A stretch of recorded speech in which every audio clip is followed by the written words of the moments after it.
સવારે ઉઠતાની સાથે જ કમરમાં દુખાવો થાય છે, કમર જકડાઈ જાય છે. એક જ જગ્યાએ લાંબા સમય સુધી બેસી રહેવાથી આ કમરનો દુખાવો વધી જાય છે. તો આ કમરના દુખાવાને દૂર કરવા માટે આ 3 લાઈફસ્ટાઈલને તમારા જીવનમાં અપનાવો. નંબર 1, અભ્યંગ એટલે કે મસાજ.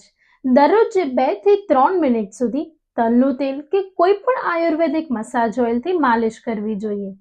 કારણ કે આ માલિશ કરવાથી વાત દોષ શાંત થાય છે અને એના મસલ રિલેક્સ થાય છે અને બ્લડ સર્ક્યુલેશન ઇમ્પ્રૂવ થાય છે.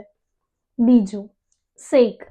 આ માલિશ કર્યા પછી તરત જ ગરમ પાણીની કોથળી, ગરમ પાણીથી કે કોઈ પણ પોટલીથી શેક કરવો જોઈએ. કારણ કે શેક કરવાથી મસલની સ્ટીફનેસ, સ્પાઝમ વગેરે દૂર થાય છે અને દુખાવામાં રાહત મળે છે. અને નંબર 3, આ 2 સ્ટ્રેચિંગને એડ કરવા જોઈએ, કેટ કાઉ સ્ટ્રેચ અને ની ટુ ચેસ્ટ સ્ટ્રેચ. 5 મિનિટ આટલું કરો અને તમારા કમરના દુખાવામાં રાહત મેળવો.